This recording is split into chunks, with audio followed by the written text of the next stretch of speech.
안녕하십니까, 솔루션 연구소입니다. 자, 재수생이 됐든 수험생이 이제 원서 쓸 타이밍이 오고 있죠. 8월입니다. 8월. 이번 달 말하면 무의수능을 볼 것이고 9월이 되면 여러분들 수시 원서 6장을 쓰셔야 합니다. 뭐 요즘에 자소서 쓰시느라고 바쁘실 거고, 더불어서 여기저기 컨설팅 받으시는 분들 있겠습니다만 다 컨설팅을 받은 게 아니기 때문에 이제 대학교 원서를 쓸 때 이 학교를 써도 되나 안 써도 되나 고민을 많이 하실 겁니다. 그래서 오늘 중앙대학교를 간단하게 준비를 했고, 전체적으로 보다는 오늘은 종합전형이 두 가지가 있거든요. 보통 하나밖에 없는데 이 학교는 두 개가 있습니다. 그 두 가지의 약간 미묘한 차이점에 대해서 좀 언급을 할 것이고, 그래도 그냥 넘어갈 수는 없으니 작년 입결이랑 올해 전형에 대해서 간단하게 서머리를 좀 하고 설명을 드리도록 하겠습니다. 그래서 제목을 이렇게 좀 붙여봤죠. 가볍게 중대 수시 쓸 거니 한번 보고 가, 손해보진 않아, 이 정도 영상이라고 생각하시면 됩니다. 그래서 중앙대학교 작년 2022학년도 입결, 그 다음에 올해 2023학년도 전형에 대해서 간단하게 소개를 좀 해드리도록 하겠습니다.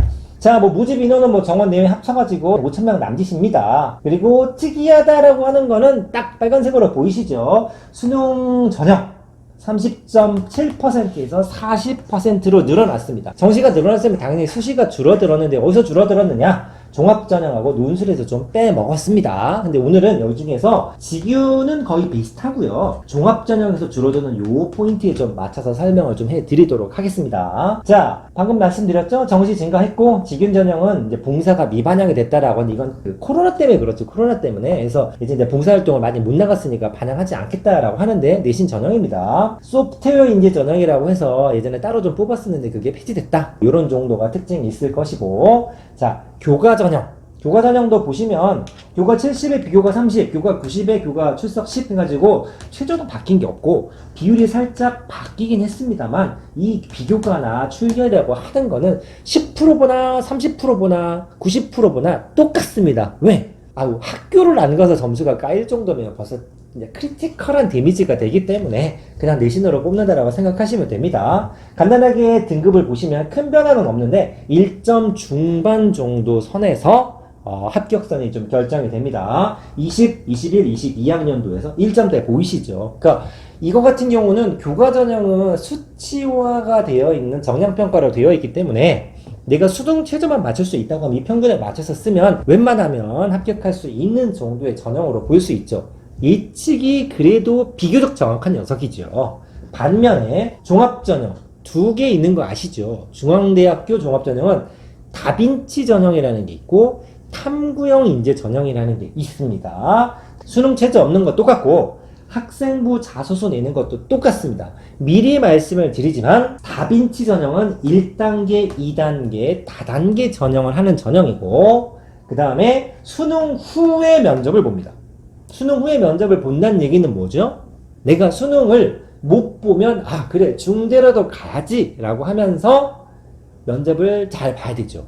반면에 내가 수능 성적이 잘 나왔어, 11월에 보는 수능 성적이 잘 나오면 12월 초에 면접을 안 가는 경우도 생길 수 있다라는 얘기입니다. 꼭 기억하셔야 됩니다. 이런 거를 우리가 그냥 시쳇말로 보험전형이라고 부릅니다. 대충 합격선은 어떻게 되냐면 2점대로 넘어오죠. 아까 교과 전형은 1점 중반이라고 얘기하면 보통 이 전형은 2점 초중반 정도에서 평균이 결정이 됩니다. 자, 그 다음에 탐구형 인재의 종합전형이 있죠.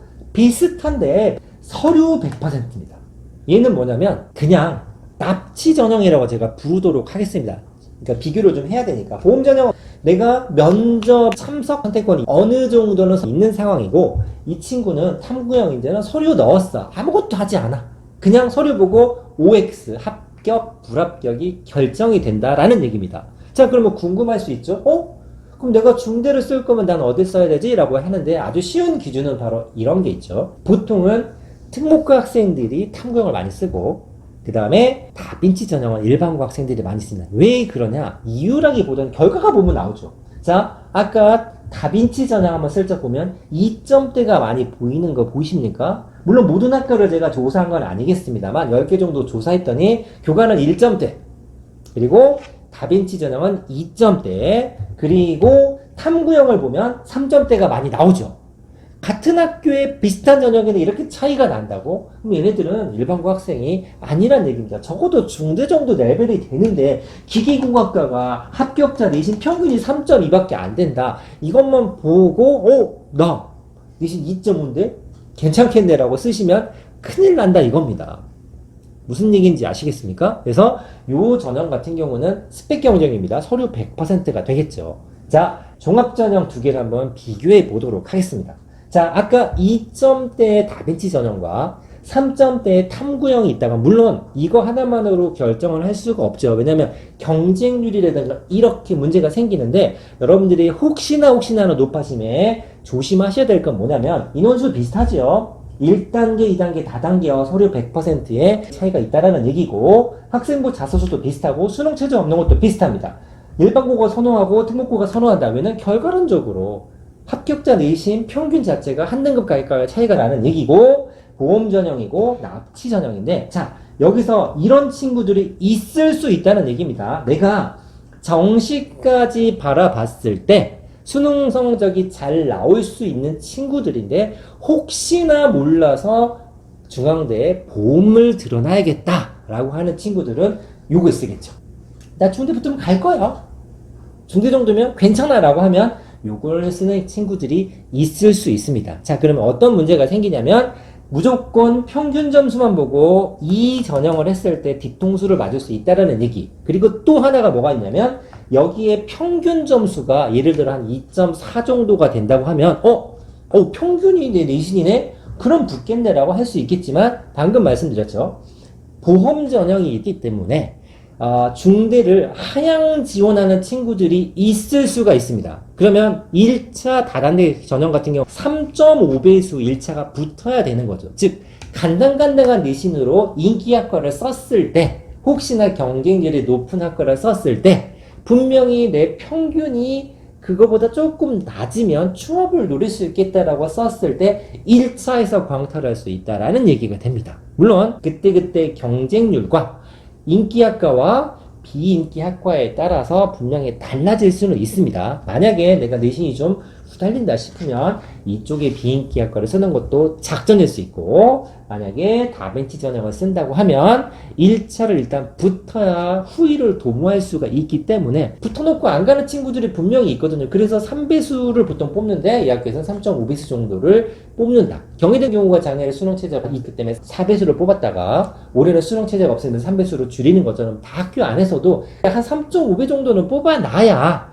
혹시나 수능 잘 본 애들이 빠져서 면접을 안 오더라도 우리가 수시 모집 인원을 채울 수 있을 거야 라는 계산에 통계적으로 3.5의 승도가 나왔겠죠. 자, 사설이 좀 길고 설명이 길었습니다만 여러분들이 생각하는 것보다 여기 같은 경우는 인기학과를 쓸 때 1차에서 떨어질 수 있기 때문에 평균 점수만 너무 믿고 내가 조금 부족한 내신으로 취업을 노렸을 때 1차에서 광탈할 수 있는 점은 꼭 참고를 해서 지원을 해 주셨으면 합니다. 정리해 보도록 하겠습니다. 정시 증가 수시 감소가 이제 2023학년도는 큰 트렌드죠. 논술 종합이 좀 줄어들었는데 종합 전형이 두 가지 다 있기 때문에 그 두 가지의 차이점을 잘 보고 중대를 만약에 쓴다고 하면 내가 어디에 더 유리한지 고민을 좀 하실 때 참고사항 두 가지 정도 포인트를 설명을 드렸습니다. 그래서 탐구형과 다빈치 평균보다 낮은 내신 학생들이 지원했을 때 0.12 정도는 커버가 되지 않겠어라고 하지만 안 그럴 수도 있다는 거 꼭 좀 주의를